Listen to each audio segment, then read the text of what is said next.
Whoa, baby. So it is a rest day today, and man, we have a lot to do. I'm going to go into the video topic in a second, but before I do, if you like it, subscribe. It helps us out tremendously. Leave a comment. I want you to comment blood, and I'll send you more information about it, all right?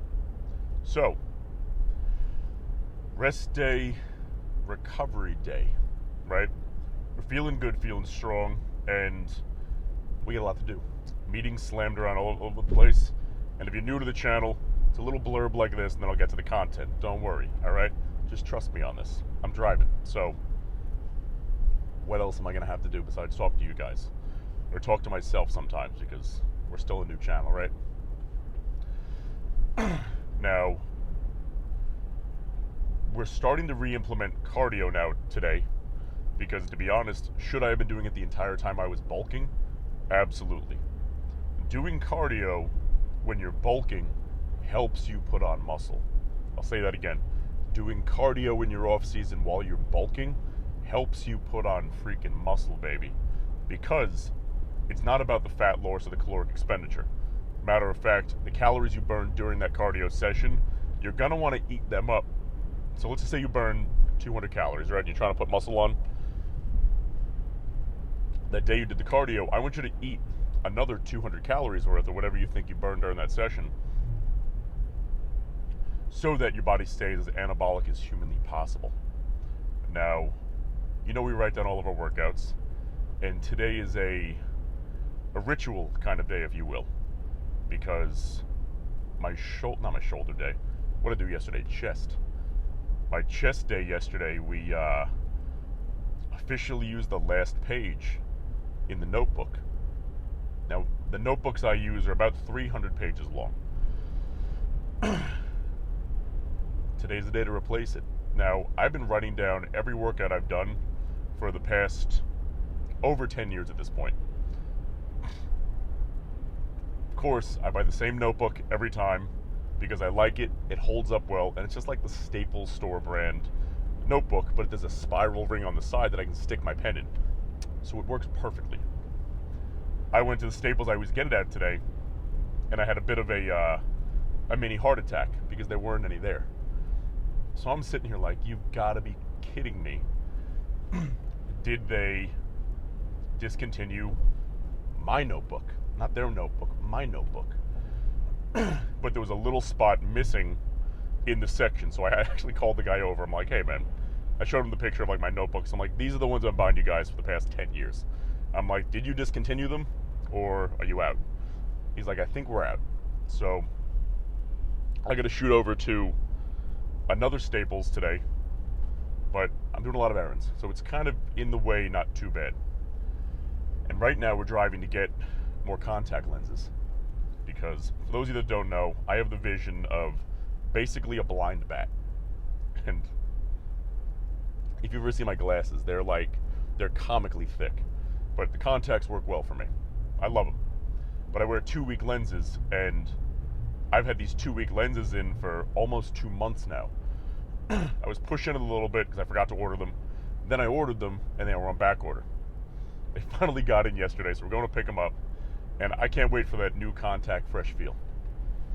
But besides that, stopped at Starbucks, grabbed ourselves a bit of an Americano. I'm kicking myself a little bit because I try to stay away from the plastics and all that jazz. And for those of you that don't know, plastic cups, paper cups rather, right? I want you to think about this for a second, because a lot of people don't realize paper cups are made of plastic. So if you've ever gotten paper wet, what happens? It soaks right through, right? So paper cups, like I showed you right there, there's a lining of plastic inside. I hate saying this, that I'm going to drink the damn thing, but there's a lining of plastic inside so that the liquid doesn't actually touch the paper. Because the second it touches the paper, it'll bleed through and spill all over the place, right? That's why they have plastic inside. So you basically put boiling hot water in the plastic, which the world is starting to wake up a little bit and be like, hey, you know, microplastics aren't that good for you. Surprise, surprise. You know what I mean? You know, our grandparents are full of asbestos. Our parents are full of lead, and we're full of microplastics. So what our kids are going to be full of, I don't know, but we're doing our best to make sure that it's nothing that bad, right? But let's go into high blood pressure. That's what I want to do. And what are we, 5 minutes in? Yeah. So I'll make a little note at the bottom to say 5 minutes in is when we start yip-yapping about this. For people that don't actually care about me or care about what we have going on and just wanted to learn about high blood pressure. So high blood pressure, I can't emphasize this enough, is a very, very good thing for the body. Your blood is running through you like a Ferrari, bringing nutrients where it wants to go as fast as possible. Now, you have to ask yourself, well, hold on a second, John. I'm a bit out of shape, or my friends are out of shape, and they're all on high blood pressure medication to lower my blood pressure.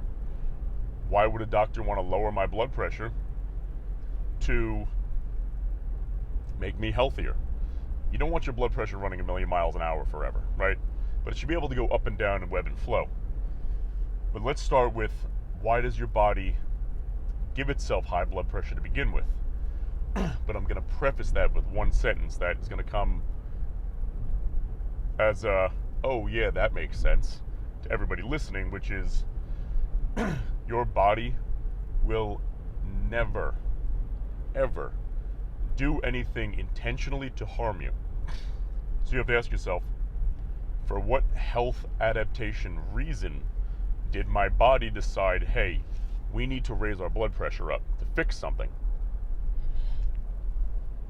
So for example, if you're in illness, sometimes your body raises blood pressure up to get nutrients places faster.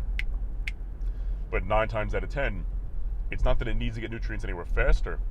It doesn't realize there's not enough nutrients. So it's saying, hey, we're not getting enough nutrients to the brain, to the organs. It must be because we're not getting it fast enough. Meanwhile, you're not eating any good food that actually has nutritional value, if you will. But the biggest reason people get high blood pressure is they're out of shape, and there's coagulation and really cholesterol adhesion in their arteries. So people say, hey, you have blockages forming in your arteries, you'd better take cholesterol medication and high blood pressure medication because those things raised your blood pressure. But now ask yourself, well, hold on a second. Proving what I said to be true prior to, why does your body get high blood pressure to begin with? Well, when it starts to detect adhesion and cholesterol sticking to the sides of your arterial lining of your veins, right, in your arteries. Have you ever had some, let's just say there's a piece of rice, a couple pieces of rice stuck on a plate, right? You could, and it's fresh. You could dribble the sink water on it, it'll come right off, no problem. But now all of a sudden you let that rice or that sauce, it sat on there for a couple hours. And that little dribble, it's not getting it off. What do you have to do to get it off? You raise the pressure of the water to then scrape it off. So what happens is your blood's going through your body at whatever speed it naturally wants to go through. Your body detects, hey, we're starting to have some adhesion of cholesterol to our arterial lining.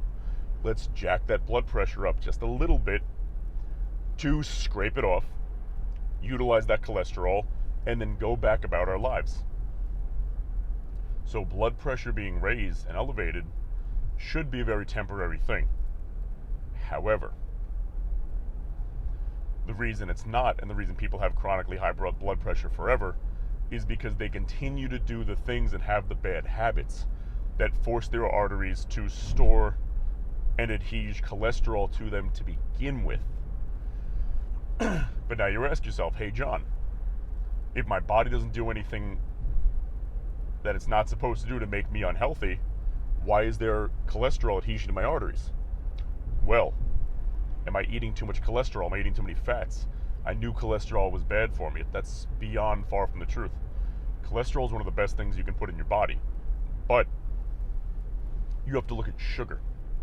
Now, sugar and its response causes insulin to build up in your body. And insulin by itself is harmless. Your body needs it. It is the best transport hormone in the human body. But when there's too much of it and a lot of cholesterol, once again, even the cholesterol that's in your body naturally. And by the way, if you're not eating enough cholesterol, your body produces cholesterol. It'll never produce something it's not supposed to have, man. So, insulin, if you remember what sickle cell anemia, maybe not anemia, but sickle cell disease in general, used to look like when you were in biology as a kid. A regular cell looks like this. It's round, right? A red blood cell. Sickle cells are like shaped like this. It's kind of like a moon, like a crescent moon. They're very sharp. So insulin is a very sharp molecule. Now, what that sharp molecule can do or rather, at least when there's way too much of it, God, that truck behind me is loud, is it starts to make microscopic tears in your arterial lining. And then it's like kicking bubble gum down the road, right? You can kick a piece of bubble gum down the road, it's no problem. But the second it gets into a crack of the sidewalk, it gets stuck in there. Now, cholesterol is a very adhesive and globule-like molecule.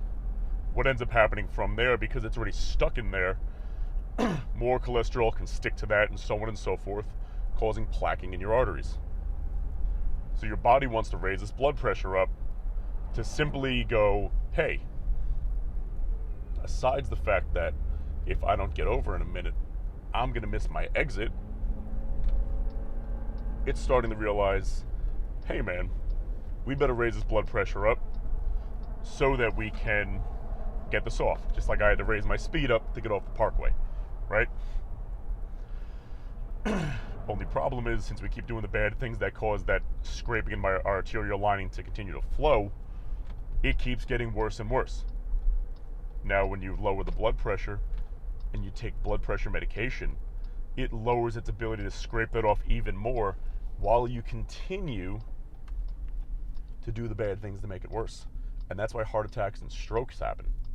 Make sense? So from there, you need to look at your diet and ask yourself, what am I eating all the time, sugar-wise, that's causing cholesterol to adhere to my arteries, causing high blood pressure? Because high blood pressure is the cure, but now what's causing the illness, right? Look at blood pressure raises from caffeine, from nicotine, from anything. It's temporary, which isn't a big deal, it doesn't matter. But when your body consistently has it, you have to find out why it raised it in the first place. And 9 times out of 10, it'll be, you're eating way too much sugar. And for my Diet Coke fanatics out there, or my artificial sweetener fanatics, those artificial sweeteners raise your insulin production far more than sugar ever will. Because your body doesn't know that it's no calories, we didn't need to raise insulin. It detects the sweetness and it goes, oh man, we just ate something sweet, we better produce insulin to help metabolize all of that sugar, right? But then people like to say, well, hold on, let me blame cholesterol. Meanwhile, the medical industry lowered the healthy level of cholesterol in somebody's body the same day that cholesterol medication, statins, became available. Statins lower your body's cholesterol, right? But you never want to lower something that gives your body the hormone production and its fuel source. So if I took your gas tank and kind of cut it in half and then kept pissing in it instead of putting gas in there, something's not going to work right. Cholesterol is the best thing in the world for the body, and it needs it for all of its hormone production. It needs it for joint health. And cholesterol, your brain is 80% pure fat cholesterol, right? If you ever look at somebody's brain or an animal's brain, it's very fatty, right? Not lines of fat, but just mushy. Because it's not solid muscle. The vast majority of it is just made of cholesterol. So when you're taking statins, plus blood pressure medication, you're not allowing your body to get all the nutrient needs to the brain. You know, I know somebody, and he basically has, not basically, he no longer has any frontal lobe activity left whatsoever. And that's because the doctor, so now he's disabled, he can't work, nothing. He can't remember a thing. He's an older guy in his 60s, but regardless, that doesn't happen by accident. He's been on blood pressure medication and statins damn near his entire life. So what ends up happening there is you're low in the blood pressure, right? Which doesn't allow nutrients to get anywhere fast enough. He eats junk all day. And from there, any cholesterol that his body would have produced, because his body wasn't getting enough good cholesterol to help do what it needs to do, it was being hindered by medication. So the brain wasn't getting any fuel, to the point where your body is always going to keep itself alive and kill off whatever it has to survive. Now, in terms of survival, your body needs the parts of its brain, like the back end parts, the left, the right, not so much the frontal lobe, to keep itself alive. You know, that's what tells your heart to beat, your lungs to pump, and your, digestion to do its thing. But the frontal lobe is what makes you, you. So it doesn't need your memories. As a matter of fact, your body wants to forget about memories as much as it can because it costs calories to remember it all. But now when you're not giving it a reason to actually remember anything or keep things in check, that'll always be the first thing to go. That's the reason why you look at people with Alzheimer's, things like that. There's more and more research coming out now that, hey, it's not just genetic or anything like that. They might have a genetic disposition to not having enough cholesterol, thus causing that. Or everybody in their family's been on cholesterol medication because they put everybody on cholesterol medication. They have me on cholesterol medication too when I went to the doctor one day. Like, you need cholesterol medication. It's through the roof. And to be honest, it was only like, it was like 270 and change. The lowest level they want is about 200. Like, the healthiest level's around 200. I was like 270. Back in the day, healthy cholesterol levels were up to like 300. And when I heard it was 270s, not gonna lie, I was a little disappointed. I'm like, it should really be higher than this with everything I do, everything I eat, But for me, my body doesn't need to produce a lot of cholesterol because I eat so many cholesterol-based foods. I eat a ton of red meat, a ton of healthy fats, and so on and so forth. So my body didn't really have a reason to produce its own cholesterol. Now, when it comes relating that back to high blood pressure, you need to let the blood pressure do its thing and fix the problem. Don't take this medication that hinders your body's ability to heal itself, because you know as well as I do, all that industry wants to do is keep you a patient, keep you paying forever, and they make a lot more money treating something for a lifetime and harming you in the process than they ever will curing you. And on that note, I'm getting to my ophthalmologist right now. Gonna go pick up my contacts, and I should see you guys later for some freaking cardio, baby. See you in a bit.